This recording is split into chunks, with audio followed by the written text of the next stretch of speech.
So yeah, about the new discoveries that you're teasing, like I'm just not going to ask anything. I'll just let you talk because this is all about you. Sure. So we've been back in 2017. We conducted excavations in the Hill antechamber with the idea of searching for clues to how Homo naledi utilized the system. As you know, when we announced the species in 2015, we not only did we announce this new species, which interestingly was probably one of the best received new species ever announced. I mean, there's been zero controversy about it being a legitimate new species. And while people may go, oh, there are plenty, there's almost no other species that there isn't some controversy about, whether, from Afarensis to Habilis to Erectus to even Sedivas. But Homo naledi, that hasn't happened because there's so much of it, I think. And I believe it has to do with our open access policies too, where you probably have downloaded and printed the Homo naledi pieces and can test our ideas immediately. But what was controversial was when we talked about deliberate body disposal. And we were very careful. And I coached my team deeply on the terminology that we would use and how we would say that it was deliberate ritualized body disposal, but ritualized, and that means repeated, that we were very careful about terms. And because we knew the idea that the small-brained hominid had performed an activity that until that moment was seen kind of as one of the defining behaviors of Homo sapiens. And not just of Homo sapiens, but of late Homo sapiens.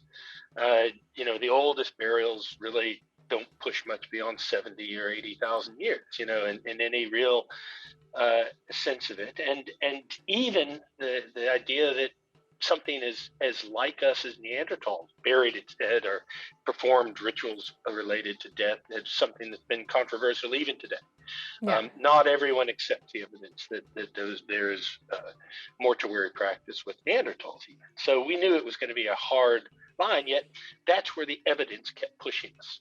Repeatedly we were finding that there was nothing else in the cave system. If this had been an accumulation of humans, there'd be no doubt what it was. There wouldn't have even, the evidence that we presented would be far more than enough to talk about mortuary practices, largely because we have this bias that it is a human practice. So the evidentiary standard for humans doing it is very, very, very low. In our excavations in 2017, we worked in the Hill antechamber, and then we also worked in the Naledi chamber, attempting to see if we could find evidence of culture, fire. The idea being that the closer you were to the chute entrance, although I've told you in a previous interview that the chute isn't a chute, and that we need to get rid of that term. It's a labyrinth. But that the idea was still there at that time that it was, and that's where the most likely evidence would be. Let's say someone dropped a tool or things like that. Well, what we began uncovering was fascinating. I'm going to take over the screen here, if you will. I'm going to host disabled participant sharing. You've disabled me. Oh, I have to. Sorry, excuse me. I should be able to have it to you as well now, I think. Okay, hold on. There we go. Yep, I got it. So I will. I'm taking over the show right now. Perfect. And you're doing good. This is a capture of your show. So just to remind the audience, Homo naledi is not at least not by my terms. It's a very small-brained hominid with many primitive features. It does share some morphology with Yeah. living humans, and it certainly has a very complex brain.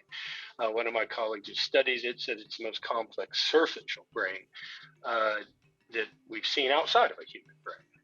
Yeah. In that, but the rest of the anatomy is relatively primitive, and that is across the body plan, very ape-like shoulders, but it progressively becomes more human-like as you extend down towards his hands. But the hands are very curved, with almost a superhuman thumb, a thumb that's in the percentiles of the longest human thumbs there are. Spine is small but shares many Neanderthal features. Pelvis is primitive. And so are the proximal femur, but then it becomes more and more human-like as you move down to the feet, with the exception of curves. Very mosaic, very strange hominid with a very low encapsulation quotient, that is brain to body size. And that, of course, also has left people saying, well, this thing is not capable of complex. Some people doubted that it had fire. And some people doubted that it says there's no evidence of it using tools. Yeah. And a lot of that is, of course, due to this sort of image, which you've seen before, this sort of progression that we have. This is the way evolution worked, but this isn't the way evolution worked, clearly. No. This was a construct of what we wanted to see in this picture. And not only discoveries like Floresiensis, Luzonensis, Naledi are showing that this was not an inevitable march to a big brain. And even this was really a manufacture. If you actually plot the actual brain sizes, they're all over the place on this chart. It's not a smooth progression towards us. Unfortunately, archaeologists would parallel this with a sort of image of a progression of archaeology that increases in complexity right alongside this, and behavior, therefore, becomes ever increasingly. That's a story that we had rewritten. Well, we're about to rewrite that story. The other one was the myth of the idea that Homo sapiens were alone in Africa. That up until Homo naledi, any archaeologist would have told you that the story in Africa was the extinction of Erectus. That was probably sometime just after 1 million years or so, and the rise of first archaic Homo sapiens, whether you call them Homo rhodesiensis or anything else or whatever you wanted to call them, and then the emergence of modern humans and modern human behavior sometime after, say, 350, 250, 150,000 years, and the emergence of that infinite toolkit, artwork, symbolism, and all the things that we associate that, including burial of the dead, with the evidence for that really largely only being well after 100,000 years in that. As I said, we had introduced the very controversial idea of deliberate body disposal, and this is kind of a fanciful drawing by a National Geographic artist. I mean, I have used this one for my thumbnails on Homo Naledi, so sorry. Okay, but in it, you're illustrating the idea that this is a species. Notice that they're careful. There's no clothing. There's no tools in evidence. And they're kind of carrying this body in a procession when we're actually finding them very deep inside of these caves. Yeah. Just to familiarize everyone again before I show you what this next discovery is, this is the Naledi chamber. Yeah. And the hill antechamber on the right. If you look on the left-hand image, you can see it's a long way back in the system. You're talking about 150 meters back in the system, in a very remote area that we today move down through this chute labyrinth. Homo naledi probably had lots of possibilities, but they're all not easy. This place has been restricted from other animals and getting access to it, and by the nature of practically only Homo naledi is found in there. We had begun to describe discoveries in strange situations, like the discovery of the Leti skull, which we announced 2 years ago, in extremely remote passages where, like this one, that are back beyond the Dinaledi system, those spaces are tiny and difficult to get into. And there we found things like this remains of a face, if you will, of a child sitting on a limestone shelf with no bones of the body there, nothing else, very delicate bones and nothing else there. And we alluded at the time that we may be seeing more complex mortuary behavior or ritual behavior related with death, because that skull, that face didn't walk there on its own. And its body's not there. And if it had gone and crawled in there and died, you would likely find a different situation than what we were finding. And we alluded to that maybe there is more complex things. These are images which you'll see released shortly. This is a 4K rendition, so you're now journeying into the Naledi system. You've just come down the ladder. You're into this space. I draw your attention to this excavation here that you see here. Yeah. I'll be talking to this area in just a moment and the work that was going on here. And then you'll see this, you get an idea of the size of the hill antechamber. It's a small space. Yeah. This is a doorway that leads to a passage between the hill antechamber and the Naledi chamber. I bet you that you maybe were as surprised as I was, how I've been in space, that this is a very different journey than perhaps had been described in the cartoon-like illustrations and drawings that we had. This is not easy to get through, especially with a body of a deceased individual. That's right. And into the Naledi chamber itself. I just need to remind myself that I'm just watching a screen. I'm not actually down there. I'm very claustrophobic. Wow. It's extraordinary, isn't it? Yeah. These images you're seeing the first time we can actually journey into them. This was the original excavation over on the left. That's the sondage we did to go down 80 centimeters to try and find the floor. This is where those original fossils came from. And I'll draw your attention to this. Yeah.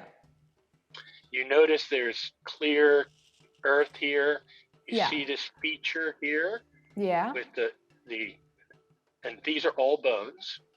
Yeah, I was just about to say, that's all bones. And this is a circle that exceeds the bones that you're at. You're looking at a burial. That was the thing that I was thinking about. Like, I have to look at a burial. That has to be someone. That is a hole in the ground with a body in it in a flex position. Like that.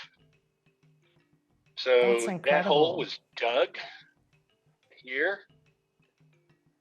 The body was placed in a flex position and then it collapsed in on itself. There are the remains of a juvenile in the upper surfaces, we believe is coming from this burial. Yeah. Here. And it turns out that the original puzzle box, that dense area of bones, was just a series of overlapping burials that we didn't recognize because we weren't looking for that. And only after we discovered, as we extended the excavations, did we find these very clear burials of individuals, spaces between them. And it, just like in a medieval cemetery where graves are dug into graves, that original one, because of its position, was where they had chosen to do multiple graves. So it wasn't a bone bed like we had originally described, but it was a series of discrete burials. That area I told you to pay attention to in the hill antechamber during the excavation to see if we could find artifacts. We very quickly struck what was appearing to be highly degraded bone, which we took out in a plaster jacket. So we collected the entire thing and took it out and CT scanned it. And that's what you're seeing on the right. Okay.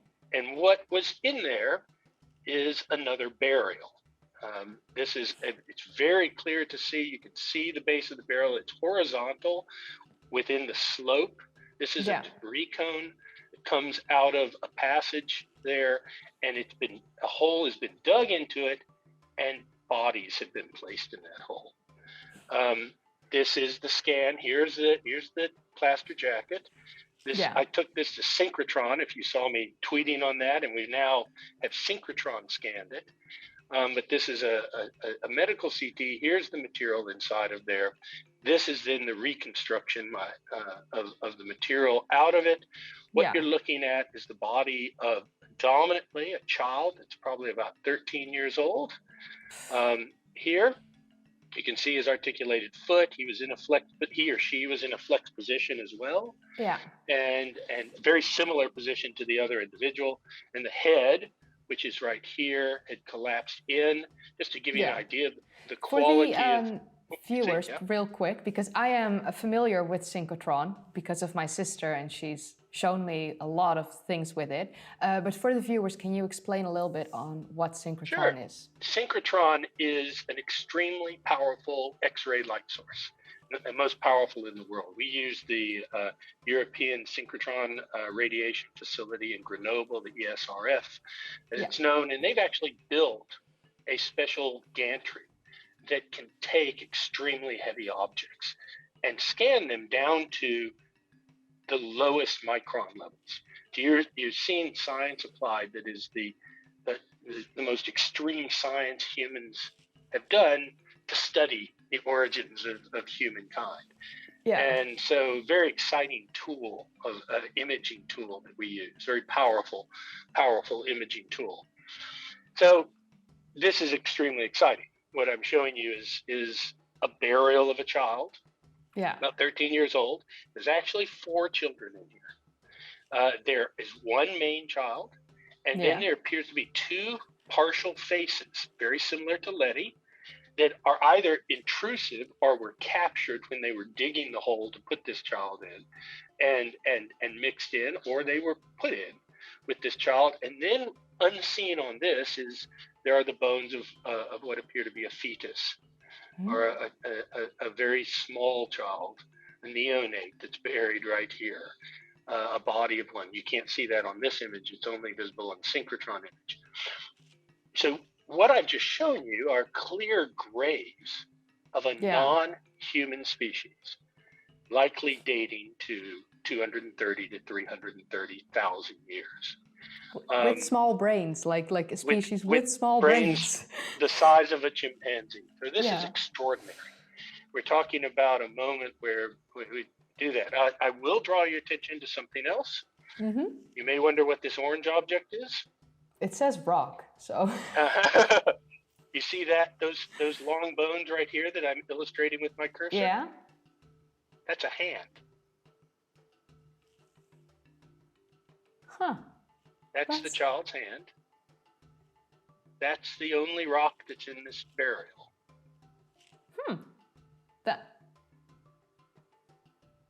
That's reminiscent of like stone tools or something, or am I just saying something stupid right now? That is certainly a tool-shaped rock.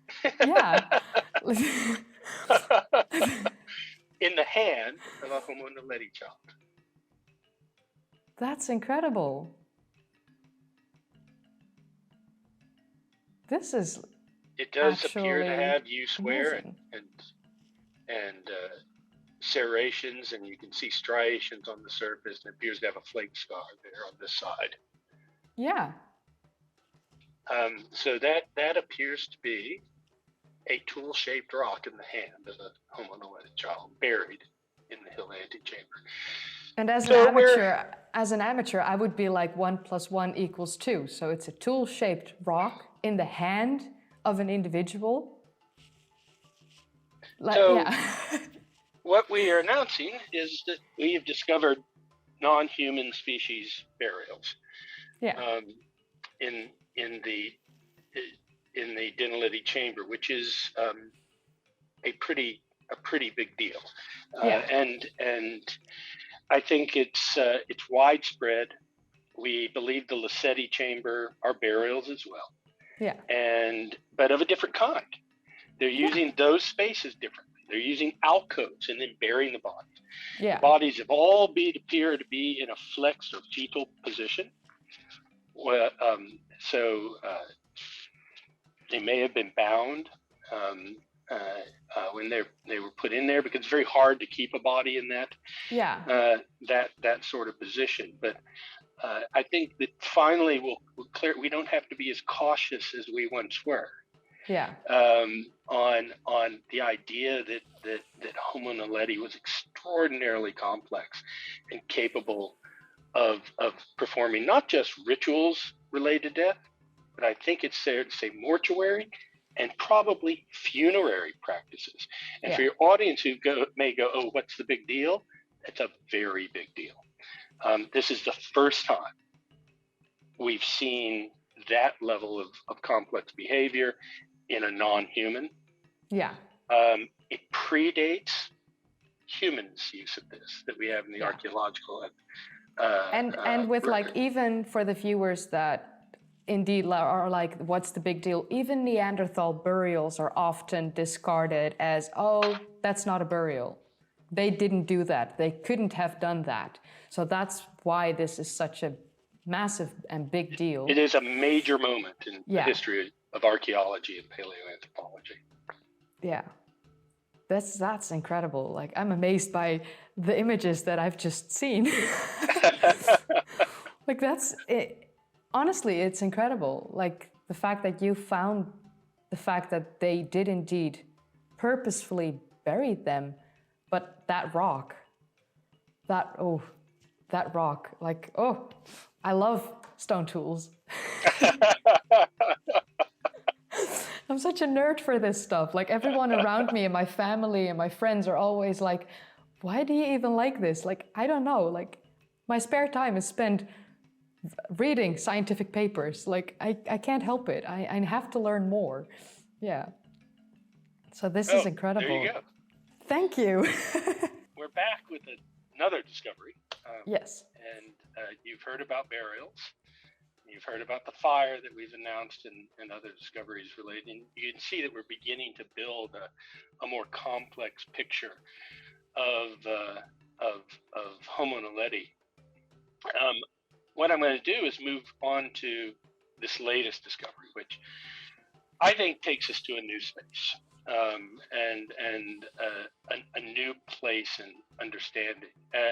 As your audience knows, I did manage to get into the Naledi chamber. And as soon as I was in the chamber, began to make quite a lot of discoveries. The very first was the recognition that the chute wasn't a chute, it was a labyrinth system, that Homo naledi was likely coming in multiple ways. I was there because of the questions that had arisen around the burial paper that we were submitting, and the idea that I needed answers that we couldn't sort, and also to seek evidence for myself. Almost immediately, upon getting in, as I was narrating the description, I described the hill burial chamber and was examining utilization of the floor and such as that. And what I feel is evidence that Homo naledi was altering the space and manipulating the space. And I think that that's going to become clear over the next years, that we realize that Homo naledi was changing the space that they were in, very much in the way that we now recognize that Neanderthals were manipulating deep spaces. Homo naledi was altering these spaces. You've already seen the heart structure that is very clear, and I think that you're going to see other evidence. But as I was narrating in this, you have to remember, this is a very emotive moment for me. It was a big moment for me.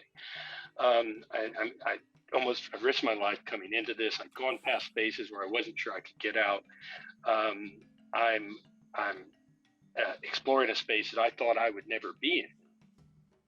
And as I finished my description of the hill antechamber, I began to move towards that passageway, the passageway between the hill antechamber burial chamber and the Naledi chamber. And as I looked at that passageway, I couldn't shake from my mind that it looked like a doorway. Yeah. That it has the feeling of a door or a passage between two spaces. Let me show your audience that as a refresher, if you will, allow me to. And I'll just go back to that video of that. Let me just take them back to that so that it can be fresh in our minds as we examine that space. Let me pull the video up here. Here comes.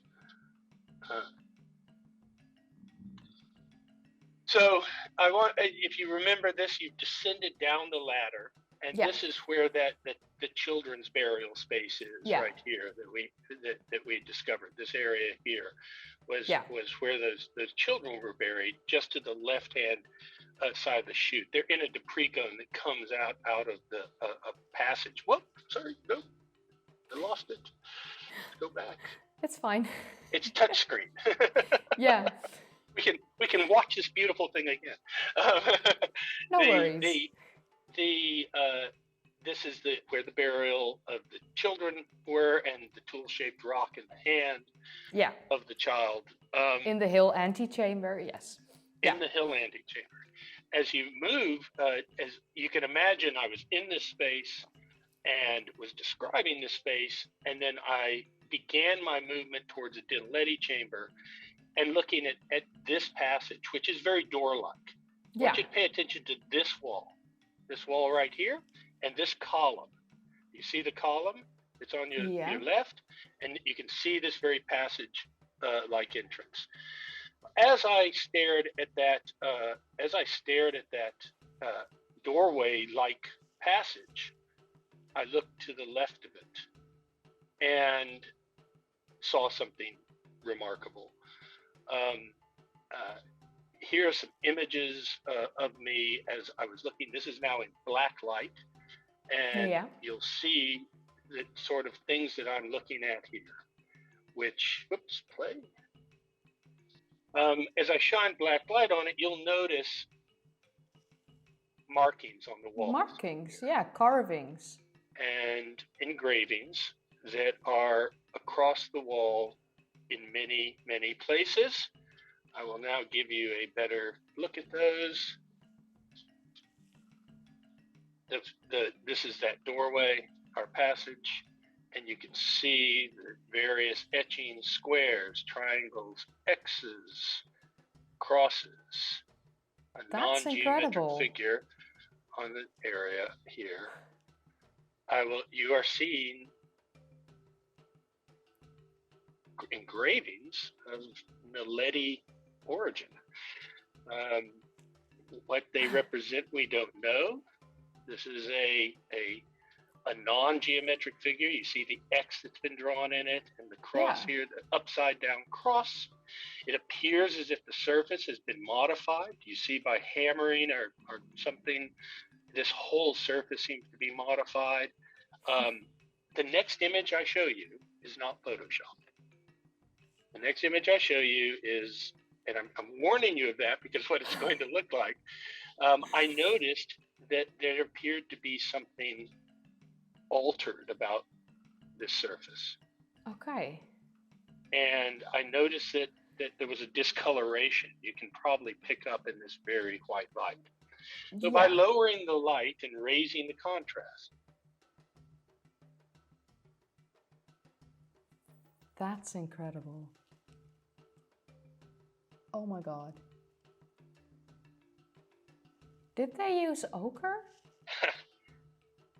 We're not sure what this is yet. We will know what it is in the near future, but I mean, haven't touched it, but it has been because I've seen ochre. I've seen ochre paint in Malta at the Hypogeum, the Halsaflini Hypogeum. It is very similar. At least, like, I've only seen red ochre, so I've not seen yellow. Yeah, there is a reddish substance. Yeah. And then there is a lighter substance that seems to be used. You see how they've used this natural line and then extended beyond it, and adjust this surface.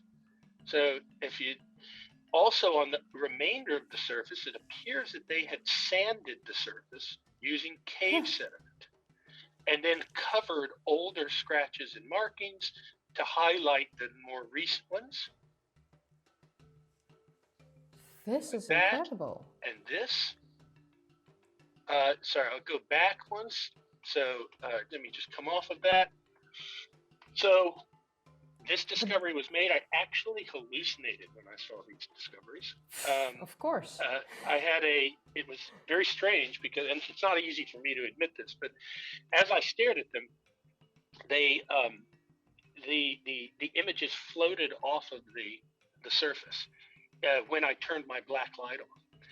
And you've got to remember, I was probably in a physiological state very close to where a trance dancer gets, where I'm exhausted. I've done a near-death experience coming in.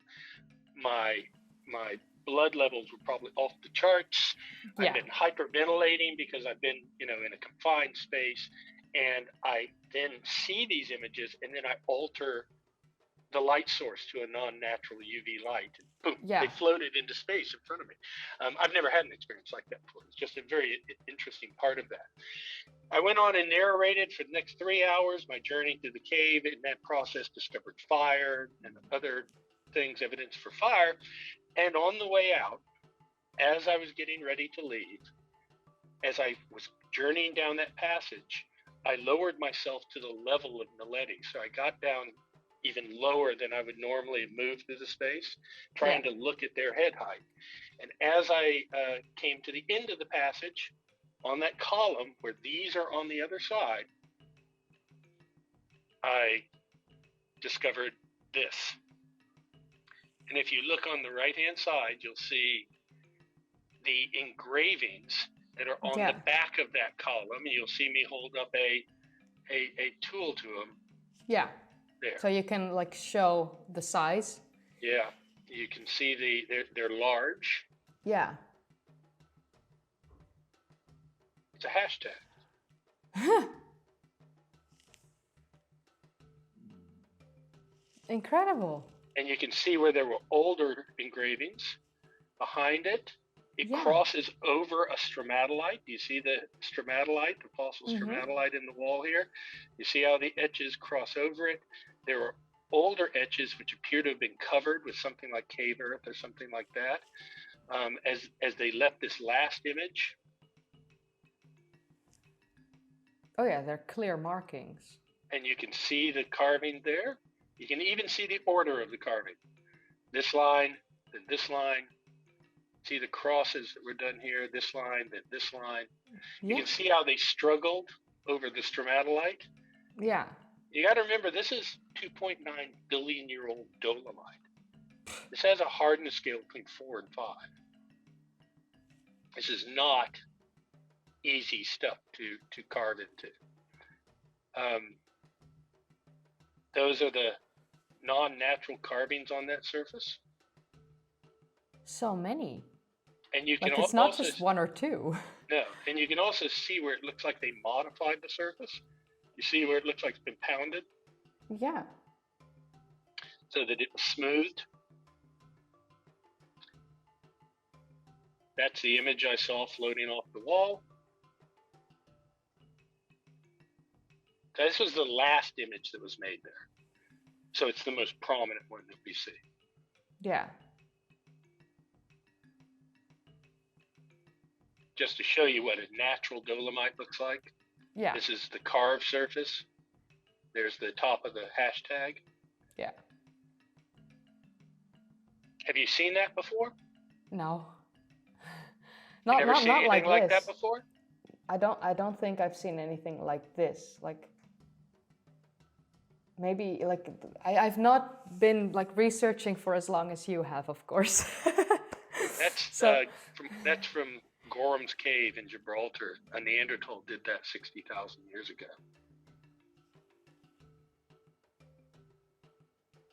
That's eerily similar. Even the fact that the straight lines have a diagonal line above it. Because it's not straight, they both have that. Even with the cross on the lateral side. Yeah. Wow. I had not seen that image from Gibraltar before. You remember this? Yeah, that's the stone tool. The tool-shaped rock. Yeah, the tool-shaped rock. It's not stone in the hand tool, of a Homo Naledi child. But it's very thin. That rock that we found with the hand, It's very thin, so it definitely could have been used to make those markings. You recognize this? That's ochre. Red ochre. And that's from Blombos Cave. That's close by. 78,000 years ago. Thought to be done by the first art done by a Homo sapien. You see the hashtag? Oh my God. On the left, found in the hand of a Homo Naledi child. Directly below, the art engraved on the wall. That's thought to be evidence of the oldest art. Oh yeah, but like that's gonna change. That has to change. Eerily similar, isn't it? Even in shape, they're eerily similar. It's not precise, but it's even in the shape of it, both stones are It is similar. suggested. Back to this is that first panel I showed you. Yeah. Here's a square. Do you see the triangles? Yeah. That almost form A's. Yeah. See the X's that have been drawn? And the ladder-like structures, you see this? I think I have seen that stone before. This is ochre carved from Blombos. Again, about 78,000 years. You see look at this area here. Triangles, the A shapes. With the lines that loop upward. Yeah. See the X's? Remarkable, huh? That's incredible. That's extremely unexpected. And just to let your audience enjoy it, this is what that would have looked like in firelight, the hashtag.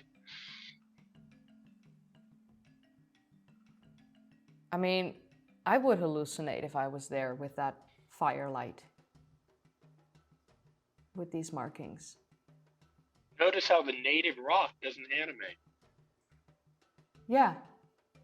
Only the carvings. You can see the non-natural carvings now very, very clearly, how sharp they are, how deep they are.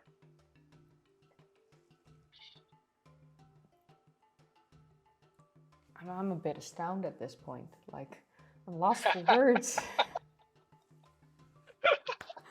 So, that's incredible.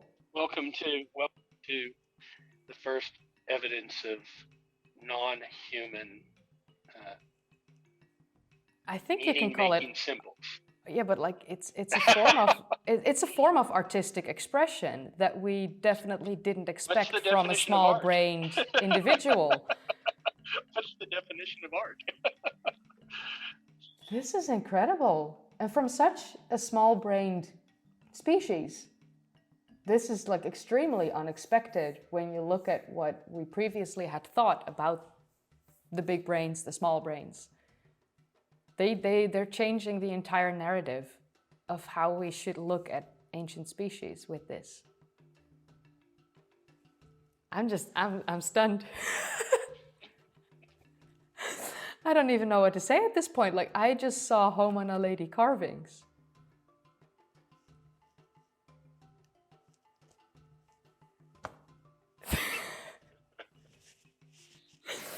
I did not expect that at all. Like, I knew you you were hinting at like culture a little bit, but I did not expect this.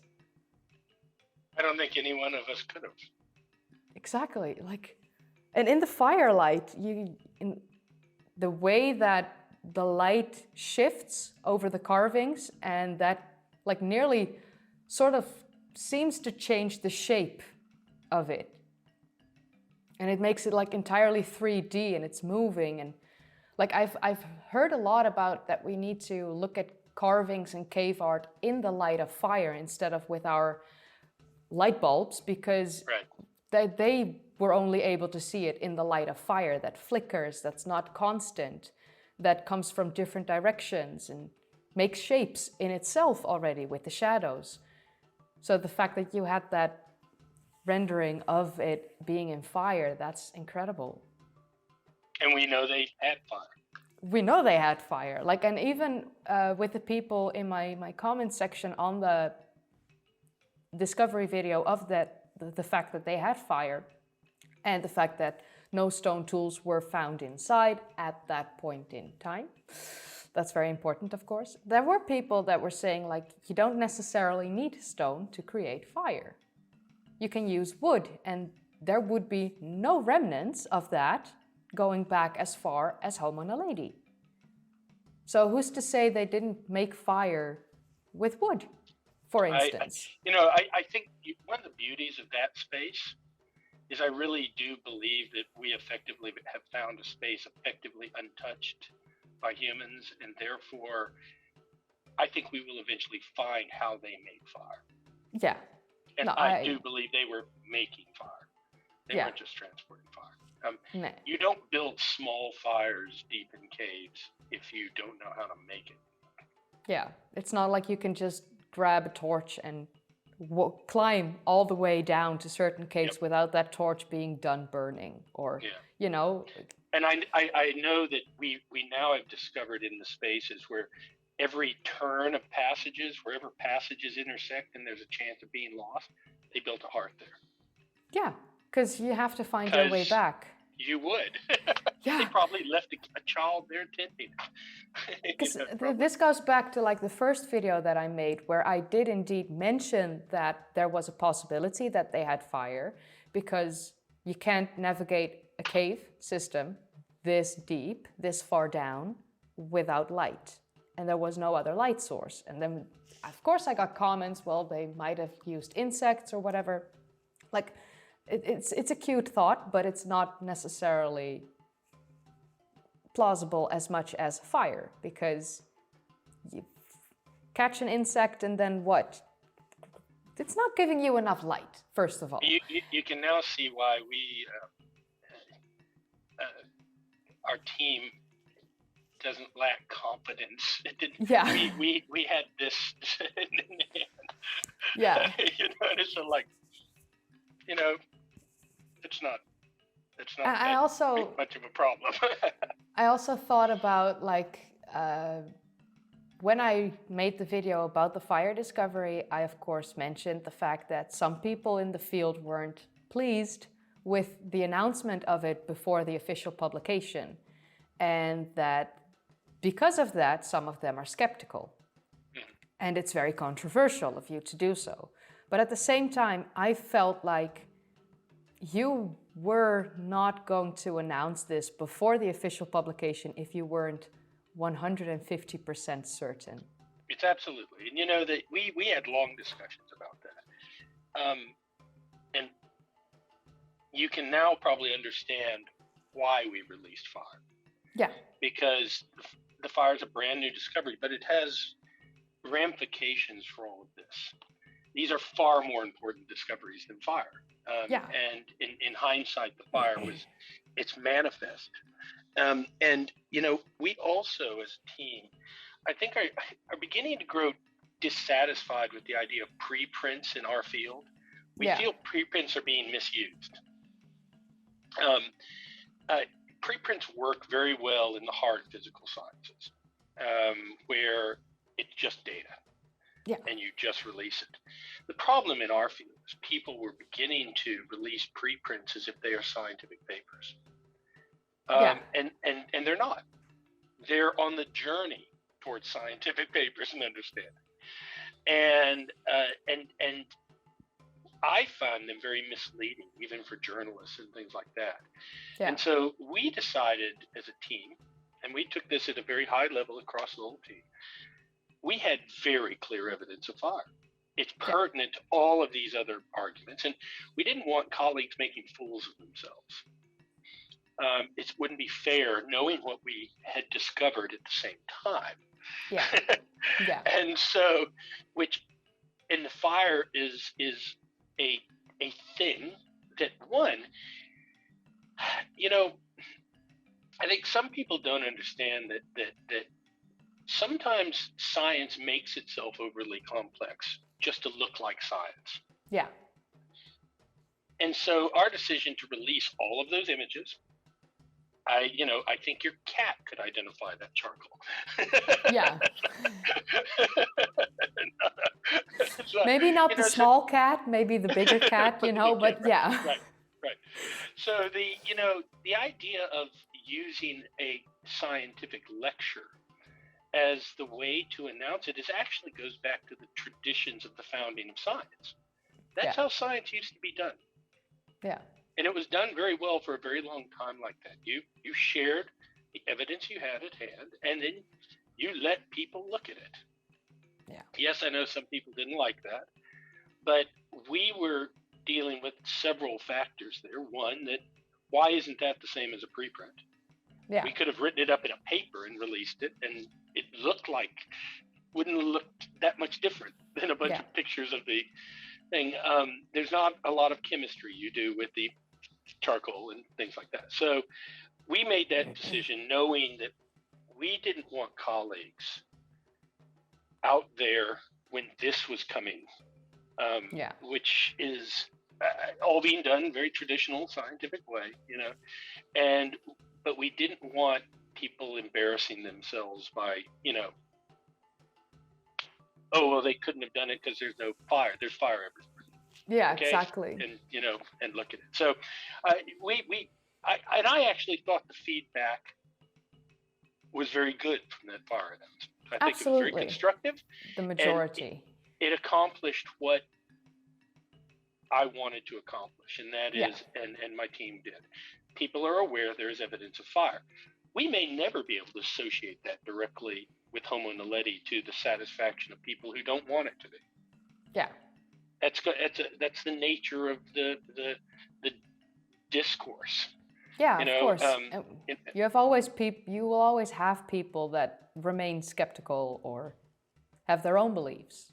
Well, there were commentators when we announced Homo Naledi and deliberate body disposal. You might remember in the initial commentary in Science, one colleague said, well, we need to know if they're younger than 350,000 years, because if they were, then Homo sapiens might have put them there. Yeah, I've read about that. And I kind of viewed that as the height of human arrogance. Yeah. Because let me rephrase that in a less polite way. What they're saying is, okay, we believe you've presented enough evidence that it is a sign of a mortuary or funerary practice, but we won't accept that a small-brained hominid could have done it. Therefore, if you date it to a date where Homo sapiens are certainly around there, we'll accept that it's a form of pet symmetry. Now, is that not? It is that's indeed the problem of human arrogance. The idea that the evidence is enough for the behavior, but you are so hung on the idea that there's some special thing, there's some human superiority, that you exclude that other species may have been equally complex. And my answer now is, look up. Yeah, exactly. Look up. No, it is exactly how you say it is. It's the height of human arrogance.